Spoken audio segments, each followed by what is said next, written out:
All right, we'll start off with Helene St. James, Detroit Free Press. Are you going to give us grades on our questions, Steve? Am I going to give you grades? I saw you got a notepad there. Oh, it's just all my answers. I'm ready for you all. Great. First off, are all your players vaccinated? Helene, you win the grand prize because we're debating on what's the first question I'm gonna be asked, and that was it. Helene, we have all of our players vaccinated except for Tyler Bertuzzi, who's chosen not to get vaccinated. So what are the ramifications there? Well, I don't know that the ramifications, protocols is more the word. There are the league has worked on protocols for vaccinated players and non-vaccinated players that all teams and all players are to follow. So Tyler will follow the protocols for non-vaccinated players. Most significant is not really a part of the protocol is as of now and for the foreseeable future, entering Canada, you can't enter Canada unless you're vaccinated. So that obviously will be an issue when we go to play Canadian teams. Will he be at camp? Yes, Tyler is here, yes. Okay. So that first road trip, I believe you guys are in Montreal and then Chicago back to back. Will he not even go to Montreal or? Yeah, as it stands right now, the Canadian border, you're not going to be allowed entry into Canada for the time being. Is that change or not? I have no idea. But as of now, and under the Canadian laws, I guess he wouldn't be able to cross the border, so he wouldn't play in any games in Canada. Okay. Are you disappointed in his decision or? No. I mean, it's his decision. That's, again, a cliche now, but that's the world we live in today. And I'm not in a position to force anyone. We can't force anyone to get vaccinated. I personally am vaccinated. My family is vaccinated. I'll leave it at that. Tyler has his reasons, and I'm sure you'll get a chance to ask him that question. But I respect the fact that he has a choice and has made that choice, and we're going to work within the league's protocols. Okay, so just to be clear, he can take part in practices and scrimmages and such, but can he work out in groups, or is it more like last season when? Well, again, the protocols, and you may have I'm not sure if the league has released them to the media or to the public, but he'll follow the protocols for non-vaccinated players, and specifically wearing masks on the ice while eating, working out. I don't think it's required, but he would. Social distancing or distancing himself from players in the gym will be required. Pretty strict protocol really for the non-vaccinated players, and it's incumbent upon not only Tyler, but all of our players and our staff to adhere to it. And just with the players you signed and such, and some fresh faces, how much are you looking forward to the competition here at camp and then into exhibition games, that it looks like there'll be good competition for minutes for special teams play and such? I think that makes it for a more interesting training camp. I expect and hope the players all recognize whether it's Bobby Ryan coming in on a PTO, Giovanni Smith, Moritz Seider, you name it, any of the players, they got a lot to play for, and to have a good training camp and to have a good preseason, and then ultimately once the regular season starts, to either hold their role or maintain their role or play an increased role. I think that's good for us. I think it shows some progress. I hope our record is better than last year, but truthfully, time will tell, and there are some changes. But and we don't, as much as we plan, ultimately we got to get out on the ice and see how it all plays out. But I am looking forward to watching some of the the new faces, obviously all the new faces, and see how the players within our organization that have been here respond to the opportunity to get a bigger role and to compete with some of the younger players or the new faces for those spots. Thank you. I look forward to collecting my grand prize. It's a doozy. Just wait. It's a Red Wing mask. It's for when you interview Tyler. Perfect. Thank you. Next up, Kevin Allen, Detroit Hockey Now. Hi, Steve. First of all, is there an update on Berggren? He has I'm going to describe it as a mild upper body injury. I don't anticipate him skating tomorrow. I would kind of list him probably day to day, but he won't be on the ice tomorrow. And Lucas? Lucas has a mild lower body injury, and I anticipate he will skate tomorrow. Whether he does the entire skate, he skated today with no issues. And I think the plan as of now would be that he would skate for part of the workout, maybe not the entire workout, more simply just precautionary, ease him back to make sure it's more than just one day of skating, that he feels good. Steve, obviously there's a lot of expectations, particularly from fans on Moritz Seider, but I just wonder from the team perspective, what's really the realistic expectation of, how he'll sort of be worked in and be given his opportunity? Well, we're going to carry 8 defensemen to start the season. Again, he'll get, Moritz will get every opportunity in the preseason. We'll play him a lot in the preseason to get as comfortably as he can be to, potentially start the regular season. But he's going to compete with not only the other 3 right shots, but the 4 left shots as well. Moritz has done very well coming over to, even prior to his draft year, playing in the men's league in Germany. He did well. I was, somewhat apprehensive his first year in Grand Rapids as an 18-year-old, and he did really well. And then going into the Swedish league last year, which is a very good league, he performed well. So we're optimistic that he's up for the challenge. I would temper the excitement and the expectations. I think it's a huge step going from the American League or the Swedish League or the KHL for that matter to the NHL. The reality is the best players in the world are in the NHL, with the exception of the odd young guy who's stayed in Europe for a year or 2 more. This is the best league in the world, and it is difficult to play. It's difficult more so for goalies and defensemen than it is for forwards. We expect there to be some learning, but I think he's physically strong enough. I think he's mature enough. I think he's got enough hockey sense to play.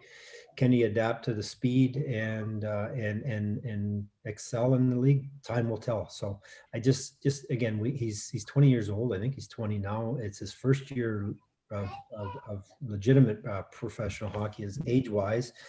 And I expect there to be some learning to be done for him. Thank you. Next up, Max Boltman, The Athletic.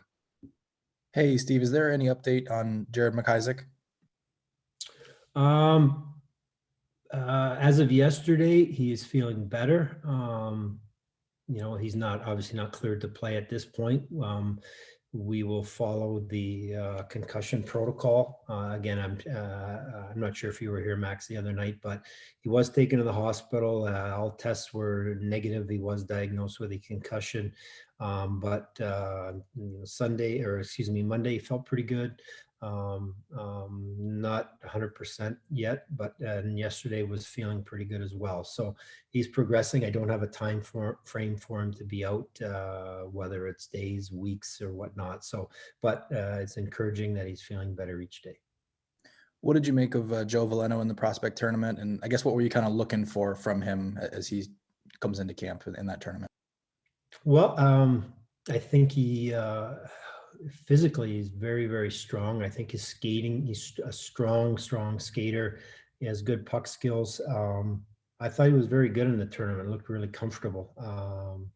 I'm encouraged to see him now here in excited to see him in the preseason, and not only up here in Traverse City once we get into the preseason games, but he was involved in the play in both ends of the rink, in all zones. So again, Joe works really, really hard in off season, in season, and I don't know if you had a chance, Max, to see him, but he's pretty fit. Like, he's thick, he's, most kids coming, he's is he first year pro, really? I think he was still junior age last year, maybe first year pro age last year.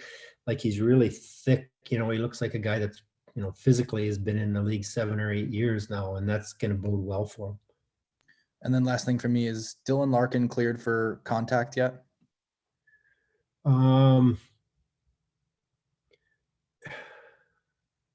Yes, not no holds barred contact, but yes, it's, again, he's been skating in the off season, and I'm sure you see the guys in the rink. Their off season skating there's not a lot of contact involved in that. So the progression for him now is to get involved a little, and again, there's one step at a time, and the next step is for him to get involved in some of the practice, which I would say is controlled contact is how I would describe the next step, and responds well to that, which we expect. Then the green light is to take the next step where it's no limitations in any of the drills or hesitation in any of the drills in practice. But we'll see how he does for the first few days, and I don't know that it's 1 day, 2 days, 3 days, honestly, but at some point we'll know he's comfortable, and our medical staff is comfortable with kind of green lighting the next step, which would be kind of no restrictions within practice. Thanks, Steve. Yep. Next up, Ansar Khan, I'm live. Hi, Steve. Besides the players that you've already mentioned, is there anybody else who won't be ready for the start of camp? Geez, let me think here. Well, we've got, we've talked about Raymond, the kids that were here in the prospects tournament that are out. Davis Cott, who's a young player on an ATO, he's not clear. He got hurt in the last game. Is not cleared yet to participate. Again, I describe it as maybe day to day as well. The only probably surprise for all of you will be Jacob Verana is not here yet. We are having visa issues. And we're literally waiting on it. We had hoped he would be on a plane yesterday. We'd hoped he'd be on a plane today. So it's kind of a day-to-day thing. And once we get that resolved, he'll be here. So I'm hopeful that he's on a plane tomorrow, but I'm not really sure. So other than that, I think everybody is present and accounted for. And just with Raymond and Bergeron, what are you hoping to see from them in their first training camp and preseason, and what do they need to show to have a shot at making the team from the start? Well, what do they simply need to show that that they can keep up and be positive contributors to the team winning hockey games. As simple as that.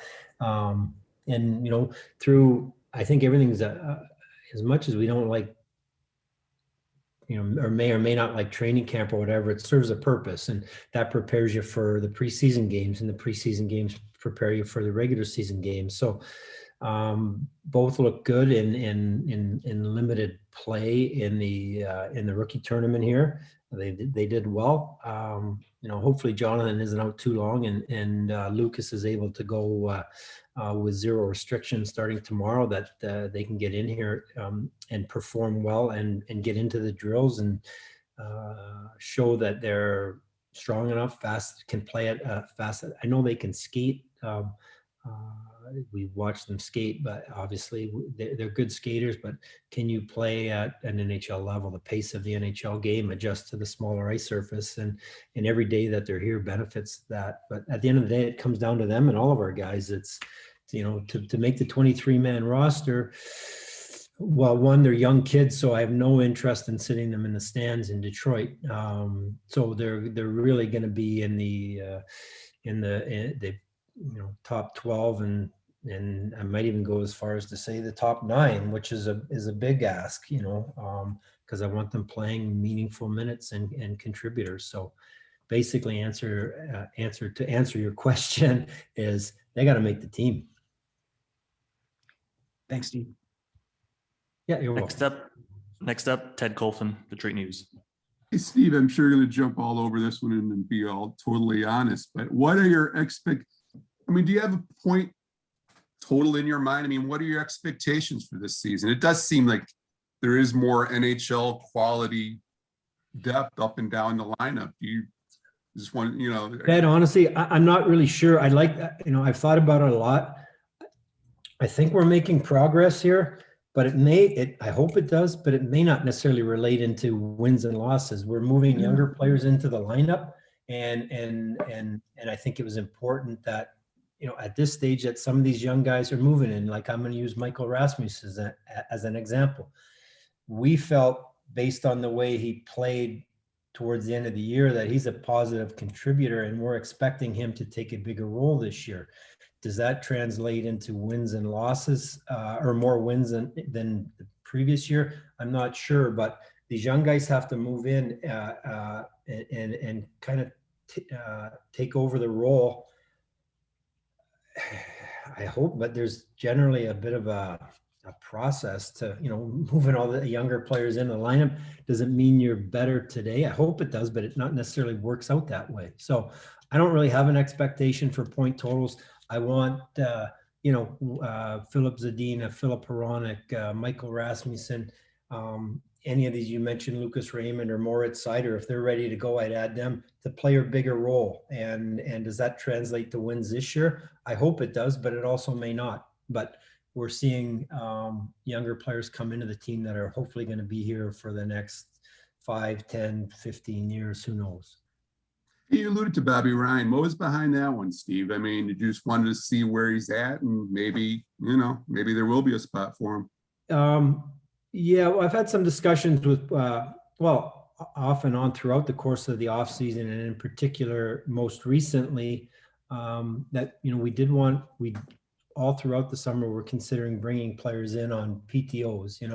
We weren't in a position with some of the changes that we made and some of the young guys ready to offer Bobby a contract, but he was, he did have injuries last year, but apart from the injuries, we really enjoyed having him on our team, on the ice, and as a part of the team. So as we got closer to camp, looking at our numbers, the numbers that we have, we were able to offer him a PTO and give him an opportunity to not only practice but play in the preseason. So there's a need for us and an opportunity for Bobby to go to a team. It happens to be the Red Wings, who we played with last year, to try and earn a contract. So that's kind of the thought behind it and the timing of it as well.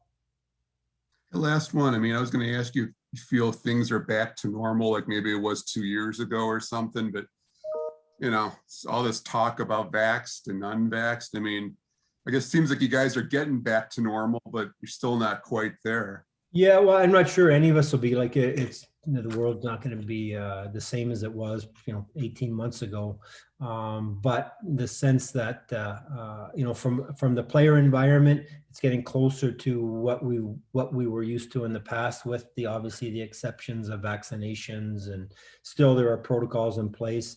As of now, I can't say it's for every city in the league, but having our buildings, the ability to have a full capacity is very, very exciting and motivating for everyone. So I think the whole world is adjusting to different, and in the National Hockey League, we're adjusting to things being a little bit different, and through the league, through the Players Association, in each organization, I think people have done a good job. I think of really being responsible and cooperative and trying to make it work. Yeah, thanks for this, Steve. Next up, Carlos Monarez, Detroit Free Press.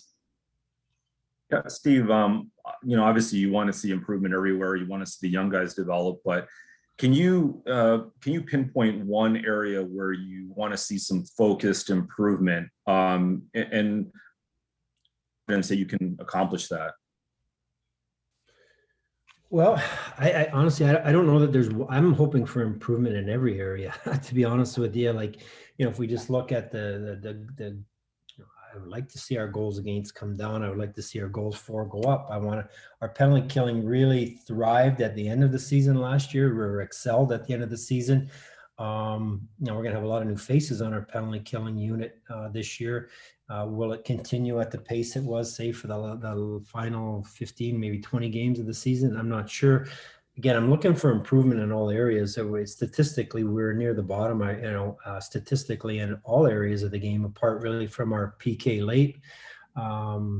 New faces, these young prospects graduating to the NHL.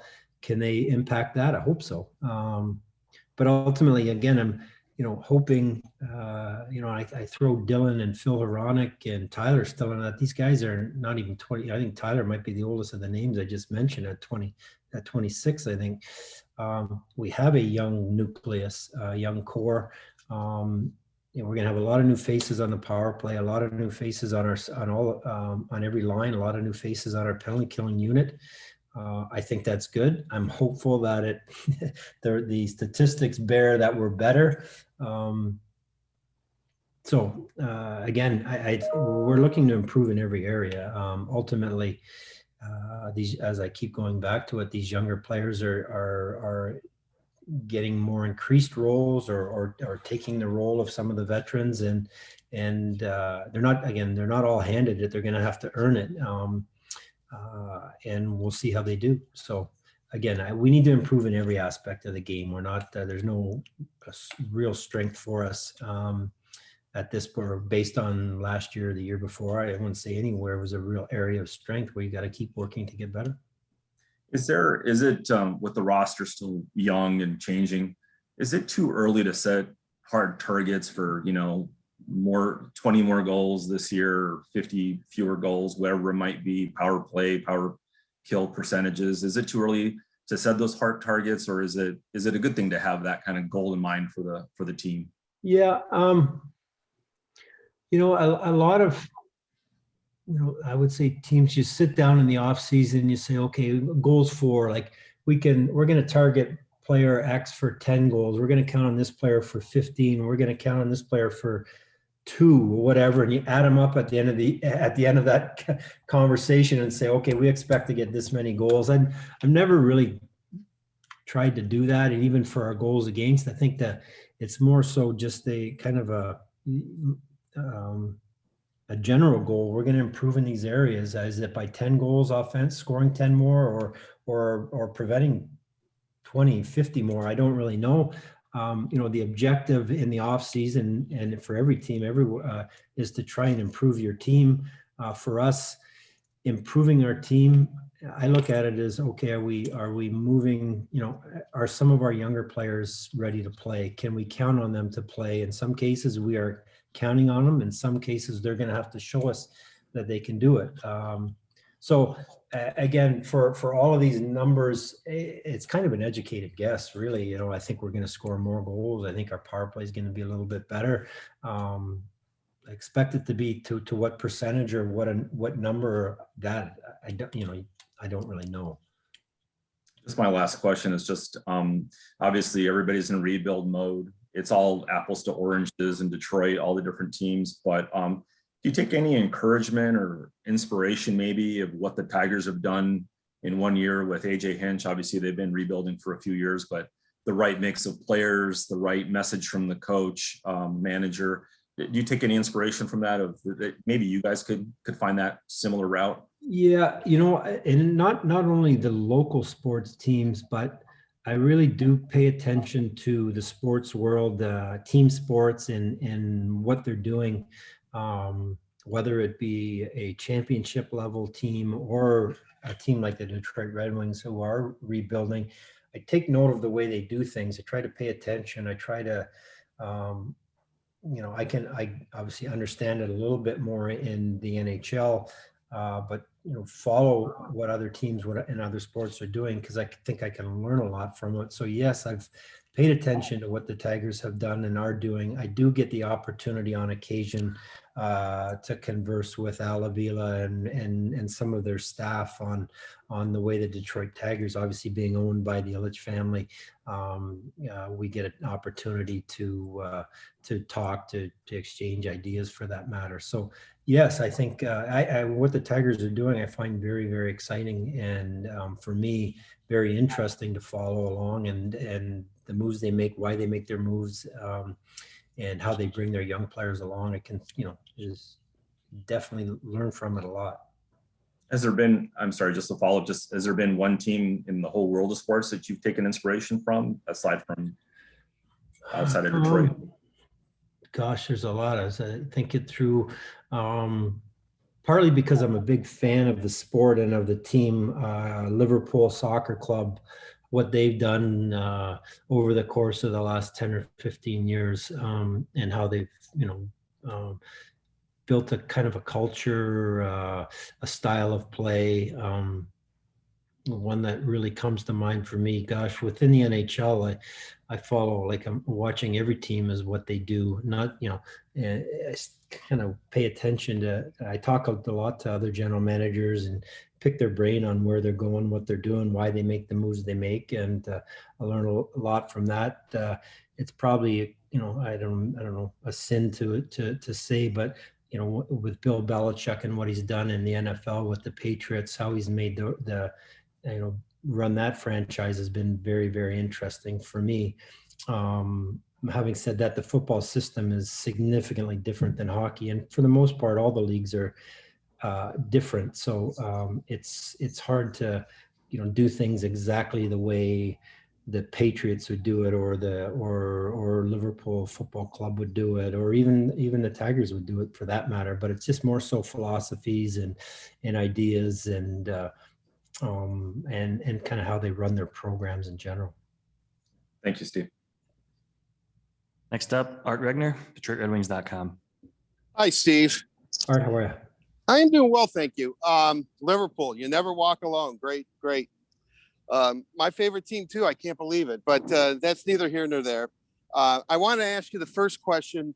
The last time we talked to Tyler, he wasn't cleared for contact. Is he cleared for contact now? Tyler? Yes. Tyler is cleared for contact. Yeah. Well, let me say this. He's cleared for, I guess he'd be in a similar situation to Dylan Larkin, in that, he's done everything kind of in their off-season skating, off-season training. He's not limited to anything there. The next step for him is to get into organized practices. I don't anticipate the first couple of days of training camp to be overly physical. But so I say they're cleared for kind of controlled contact, and kind of will monitor that. When you Kirill Tutayev, were you as surprised at his skill and compete level during the prospects tournament as it appeared virtually every scout I talked to was? I mean, were you did you know what you have in him, or are you pleasantly surprised? Yeah, well, I hadn't seen him prior to coming up here. I watched him skate a little bit prior to the prospects camp in Detroit. And again, it's more of a, they're working hard, but it's more of a laid back atmosphere. I was pleasantly surprised. He excelled. He did very well out there. I would add to, you mentioned the competitiveness and the skill. I would add to it, his hockey sense was very noticeable. He knows how to play the game. He gets it. He knows where to go. He knows what to do with the puck. He knows when to move it, when to hang on to it. So we're really pleased. Can he develop into an NHLer? Time will tell, but he certainly has some of the what I consider very important attributes or skills to become a good hockey player. Steve, there weren't as many teams at the prospects tournament this year, and the Red Wings only played 3 games. Some teams played 4. Overall, what was your takeaway from the Red Wing prospects after their 3 games? Yeah, well, number one, we're glad to be back in Traverse City for the tournament. As you know, we did not hold the tournament last year. I thought it was very competitive. I think our group, we had a relatively young group of players, some 18-year-olds, 19-year-olds, some amateur tryouts. As you know, a lot of our prospects are either in college or or in Europe weren't available to come.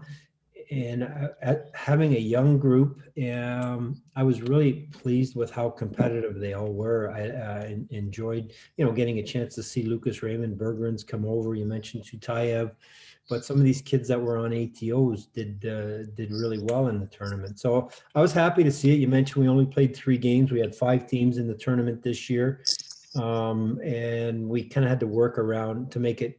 Wasn't we debated, having some type of championship like which has been done in the past.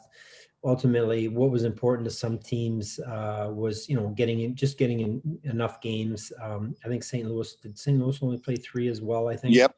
A number of games. So we'll kind of tweak things as we go along.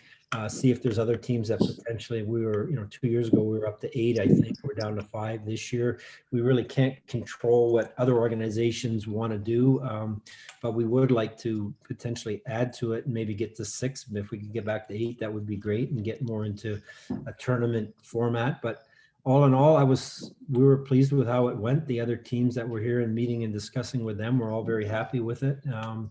But again, just for our group in general, particularly that 3rd game, we were shorthanded down to 10 forwards. We finished with 9 forwards. I think we finished with 6D and 9 forwards. They played pretty hard. And, for that early in the season, for some of these kids haven't played, like Pasquale Zito didn't play last year, Right. I thought he looked really good out there for someone who hadn't played, for someone who's 18 years old. He hung in there good with us. Some of these teams had some veteran, guys that have been pro for a few years or that have just left college that are, 23, 24 years old. It's a big jump for an 18-year-old. Steve, I know this might be out of your realm right now, but when you hire a guy like Alex Tangay specifically to help out on the power play, do you talk to him and talk about philosophies or how you would maybe like to see the power play structured?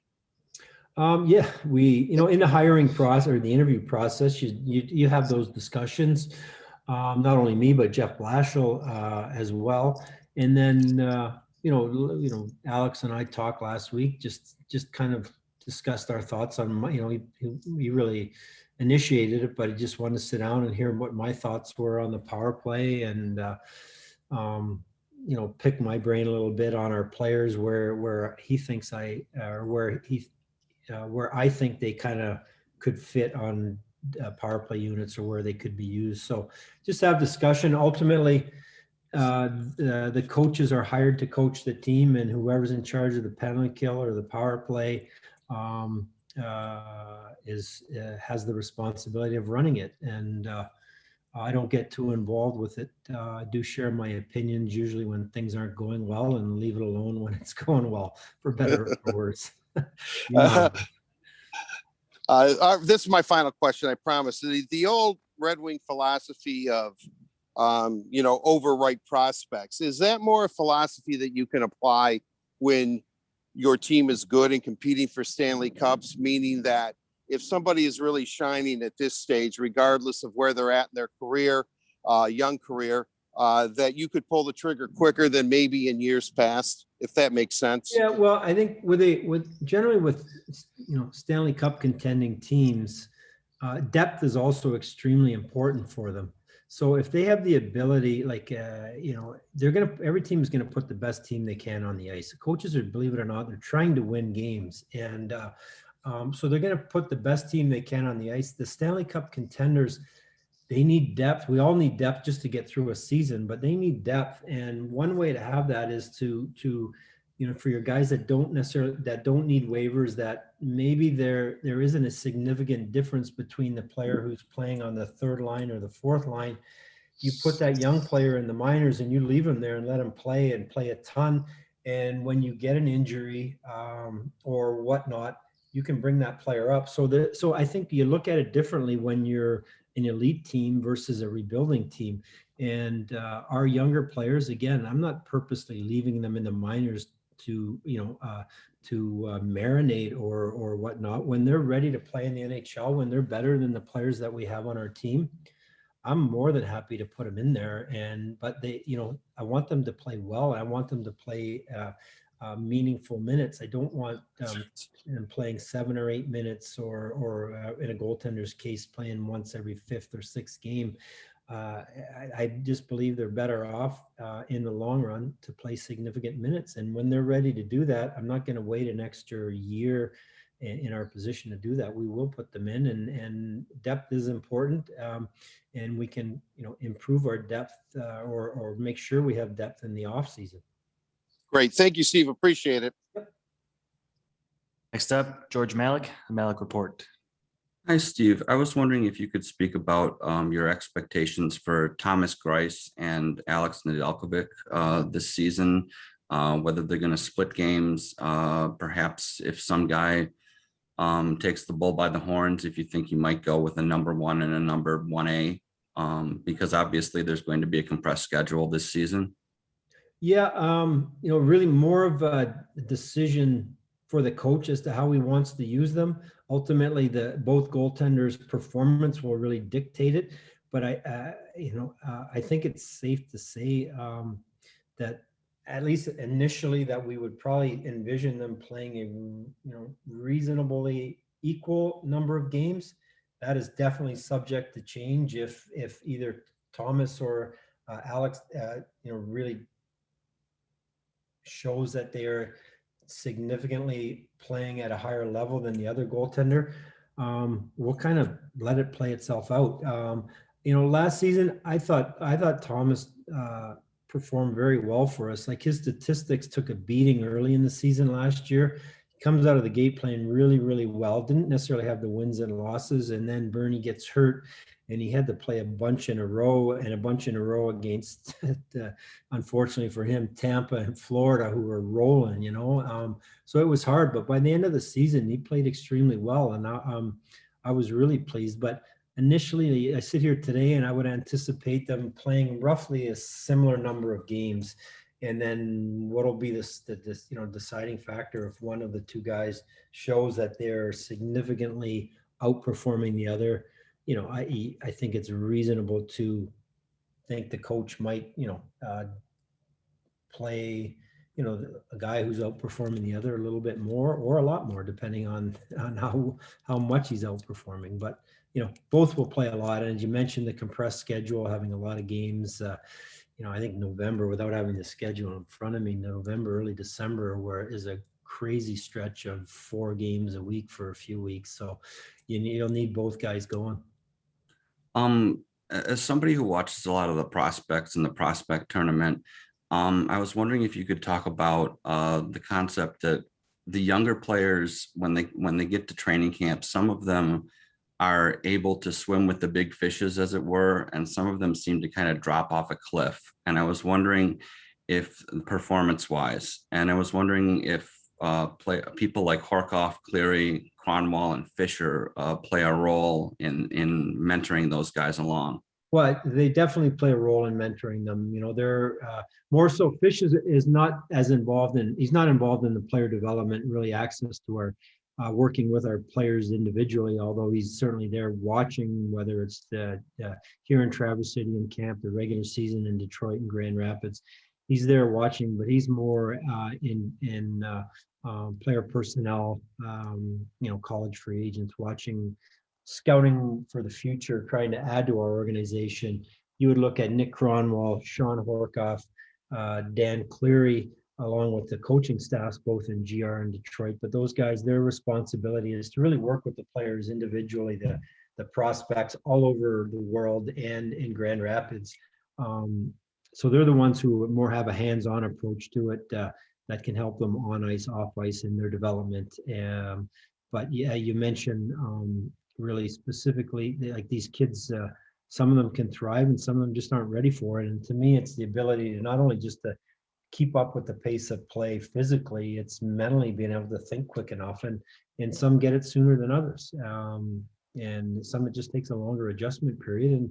And truth be told, some kids, will never be able to skate or think at the NHL level. Thank you for your time. Ultimately, you don't until you see them there and you give them some time to develop and evolve.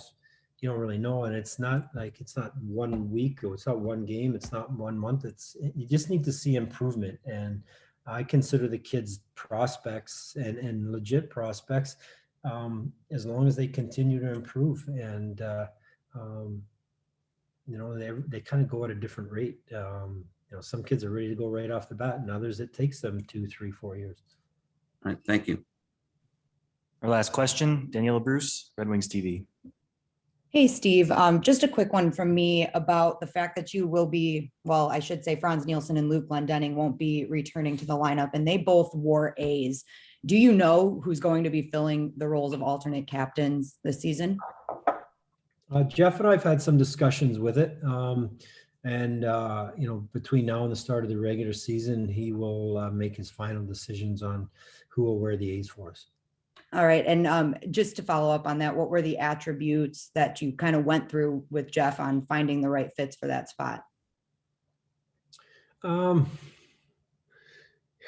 they have to make the team. Let's start with that. Again, I think they've had to earn the responsibility, earn the role. What exactly does that mean? They have to have a certain standard of work ethic, a level of professionalism, and some leadership skills, ability, and that comes in different forms. But ultimately, I guess I'd say it comes down to, do they really represent in their daily habits and their work ethic, their contribution on the ice in games? They have to represent what we're trying to do, what we consider a Detroit Red Wing player, the DNA of a Detroit Red Wing player. So I guess that's my answer. I don't know if it's a good one or not. It was good. You could have just cut it off as they have to make the team first. So I appreciate it. That's the minimum. Okay, that's the. All right, that'll do it for us today. Thanks everyone for joining us. And Steve, thanks for your time. My pleasure. Thank you all. We'll see you this week, hopefully. Thanks, Steve. Thank you. You guys. Thank you.